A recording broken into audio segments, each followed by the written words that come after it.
ဒါကတော့သဘာဝတရားကြီးရဲ့အစမ်းပြားဆုံးတတ္တဝါတစ်ကောင်ဖြစ်ပါတယ်။သူ့မှာဘဲနှုတ်သီးဖြန်မီးနဲ့ရေခွေးလိုခြေပွားတွေရှိပါတယ်။ဒါဟာဘသူရဲ့နောက်ပြောင်မှုမှမဟုတ်ပါဘူး။သူဟာကမ္ဘာစင်ကဲဖြစ်စဉ်တမိုင်းကြောင်းရဲ့တက်ရှိကြောက်ဖြစ်ရုပ်ကျွင်းတစ်ခုဖြစ်ပြီးနိုးတိုက်တတ္တဝါလောကရဲ့အထူးခြားဆုံးမိခင်တဦးလည်းဖြစ်ပါတယ်။ကမ္ဘာပေါ်မှာဥတဲ့အလွန်ရှားပါတဲ့နိုးတိုက်တတ္တဝါတွေထဲကတစ်ကောင်ဖြစ်ပြီ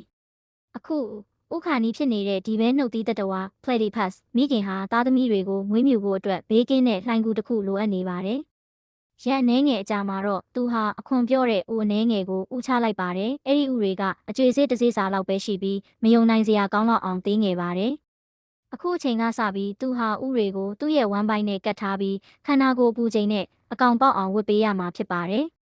နောက်ထပ်2ပတ်တိတိအတွင်းမှာသူဟာဘာမှမစားမတော့ပဲနေရမှာပါဒါဟာဇွဲလုံးလောက်ကိုစမ်းတက်တဲ့အသက်နဲ့ရင်းရတဲ့စိန်ခေါ်မှုတစ်ခုပဲဖြစ်ပါတယ်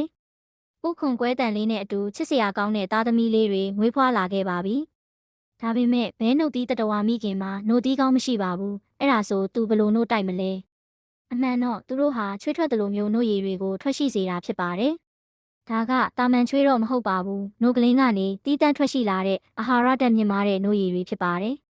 သူတို့ဟာချွေးပေါက်တွေလိုပဲအရေပြားမျက်နှာပြင်ကနေစိမ့်ထွက်လာတာဖြစ်ပြီးသားငယ်လေးတွေကမိခင်ရဲ့ဝမ်းပိုက်ပေါ်မှာမှောက်ပြီးအာဟာရပြေဝတဲ့နှုတ်ရည်တွေကိုလောဘကြီးရှာနဲ့ရက်ပြီးတောက်ကြပါတယ်။အချိန်တွေကုန်လွန်လာတာနဲ့အမျှသားငယ်လေးတွေဟာတဖြည်းဖြည်းကြီးထွားလာခဲ့ပါပြီ။ဒီအချိန်မှာတော့မိခင်ဖြစ်သူဟာအစာရှာဖို့အတွက်မဖြစ်မနေပြင်ထွက်ရတော့မှာပါမဟုတ်ရင်တော့တမိသားစုလုံးငတ်တေကြရမှာဖြစ်ပါတယ်။ဘဲနှုတ်သီးတတဝါမိခင်ဟာမျက်စိမိတ်နားပိတ်ပြီးရေထဲကိုငုပ်ရှိုးသွားပါတယ်။အမြင်အာယုံနဲ့အကြားအာယုံတွေမရှိတော့ဘဲသူဘလို့စာရှာမလဲရေနောက်ထဲမှာဒီတိုင်းပဲရမ်းရှာနေတာလားအမှန်တော့သူဟာလျှက်စစ်လိုင်းအာယုံခံစနစ်ကိုအသုံးပြုနေတာဖြစ်ပါတယ်သူ့ရဲ့ဘဲနှုတ်သီးပေါ်မှာတောင်းနဲ့ချီတဲ့ဇီဝလျှက်စစ်အာယုံခံစဲတွေရှိနေပါတယ်မှောင်မဲနေတဲ့ရေအောက်ထဲမှာပစွန်စိတ်လေးတစ်ကောင်ရဲ့ကြွက်သားလှုပ်ရှားမှုကြောင့်ထွက်ပေါ်လာတဲ့အလွန်သေးငယ်တဲ့လျှက်စစ်စည်းကြောင်းလေးတောင်မှသူ့ရဲ့အာယုံခံရေဓာကနေလွတ်မြောက်နိုင်ခြင်းမရှိပါဘူး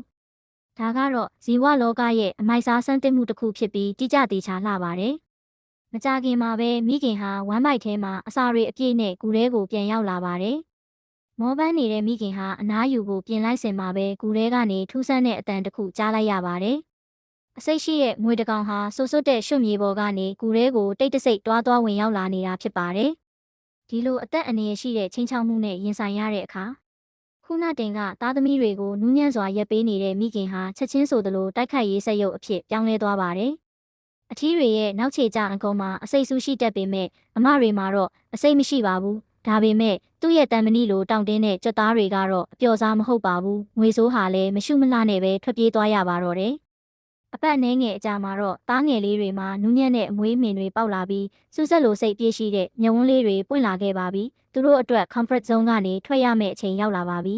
။ရေဆက်ကိုရောက်လာတာဟာမျိုးဆက်တစ်ခုကနေတစ်ခုကိုလက်ဆင့်ကမ်းတဲ့အခမ်းအနားတစ်ခုပါပဲမိခင်ရဲ့တိုက်တွန်းမှုကြောင့်သူတို့ဟာရေထဲကိုတကောင်ပြီးတကောင်ဆင်းသွားကြပါတယ်။သူတို့ဟာမွေးရပါရေကူးကျွမ်းကျင်သူတွေဖြစ်ကြပေမဲ့အစာရှာဖွေခြင်းကသာစိန်ခေါ်မှုအစစ်မှန်ဖြစ်ပါတယ်။မိခင်ဖြစ်သူကသူတို့ကိုမျက်စိမိတ်အသက်အောင်နီးဖြန်လိုပြားနေတဲ့အမီးကိုလှေတက်လိုအသုံးပြုပြီးဟန်ချက်ထိန်းနည်းတွေကိုတင် जा ပေးပါတယ်။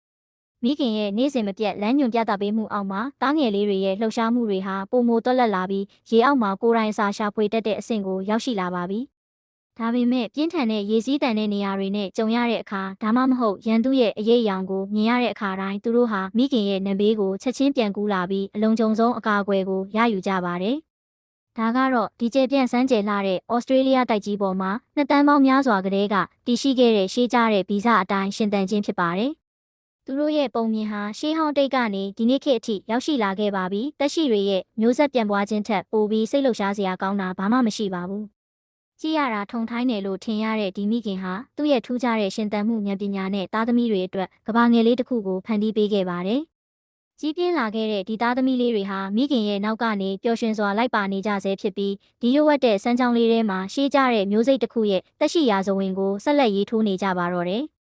ဗီဒီယိုလေးကိုသဘောကျတယ်ဆိုရင် like နဲ့ subscribe လုပ်ထားဖို့မမေ့ပါနဲ့ဦးနော်နောက်ထပ်စိတ်ဝင်စားစရာတောရိုင်းတရိတ်ဆန်မှတ်တမ်းတင်ဗီဒီယိုတွေနဲ့အတူပြန်လာခဲ့ပါမယ်အားလုံးကိုကျေးဇူးတင်ပါတယ်